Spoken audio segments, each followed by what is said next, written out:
James Conlon. I'm a conductor all of the US and Europe, and I am presently the music director of Los Angeles Opera. My first contact and awareness with Marc Chagall's work, I remember it distinctly. It was the autumn of 1966. I'm a New Yorker. I grew up there. I was 16 years old. And the murals at the Metropolitan Opera were revealed. And even if you weren't in the building, you could see them. Not long after, February of 1967, I was at the premiere of the new production of the Magic Flute designed by Marc Chagall. I do remember Marc Chagall coming out and taking a bow. And that production, which of course at the time was just, well, it's still extraordinary, but it was news. It made incredible news to have this great artist making a Magic Flute at the Met. In December of 1976, I made my debut conducting at the Met. I was 26, and it just happened to be Marc Chagall's The Magic Flute. So Chagall became a part of the environment, even for persons like myself who weren't particularly educated in art.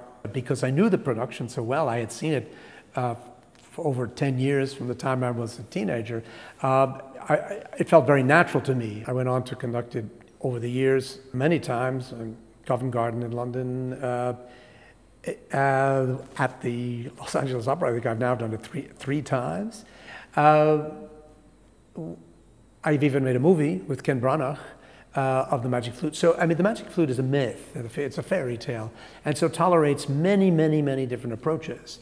And so putting it in the hands of a great genius like Marc Chagall is a very sensible thing to do, because he could run with that subject, which is already so rich in imagination that it just becomes a natural.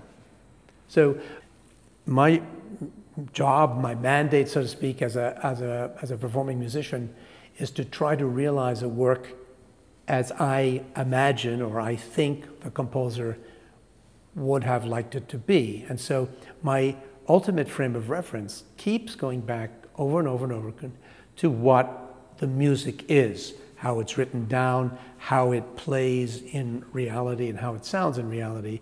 I believe that the works of Mozart, but the works of the entire canon of classical music, including operas, are still vital today, essentially because of the music.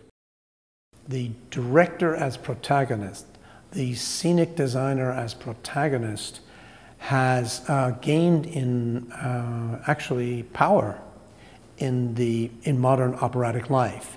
Whereas I think that there was a tacit assumption coming out of the 19th century and into at least the first half of the 20th century that music, it was always about the music and the singing. That began to be challenged, and I would say that this is one of the first productions that may show that happening. The critical reaction, and I'm not so much referring to newspapers, but I mean people, they were taken aback. Many people were taken aback by the production. I think it took some time for people to get used to it. Visual is very important. Can it distract from the essence? Yes. Can it accent and bring out the essence? Yes. And one hopes in a collaboration that the visual is doing just that.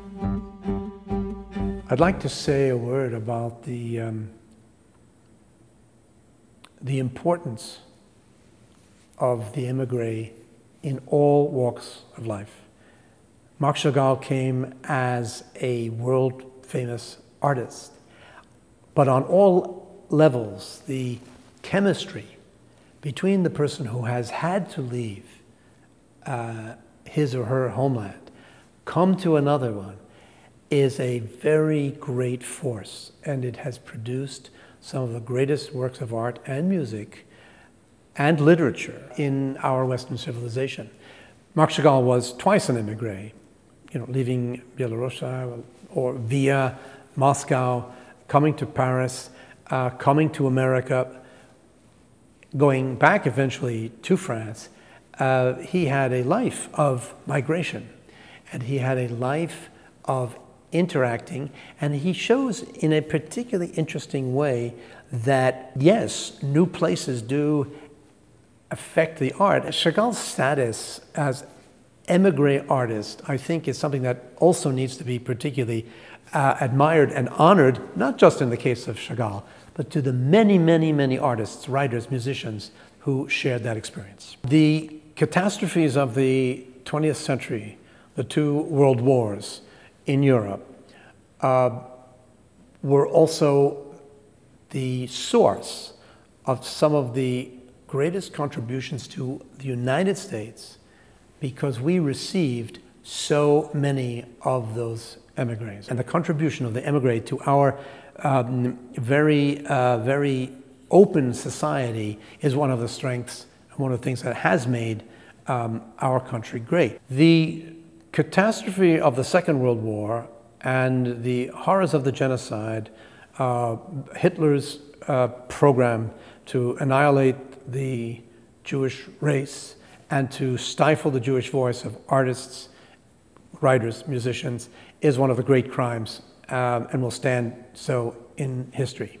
Much of the music that was written not just in the 12 years that represented the Nazi regime, but some of the music that was banned retroactively has fallen off the edge of the earth in terms of people's awareness of it and people's simple acquaintance with it.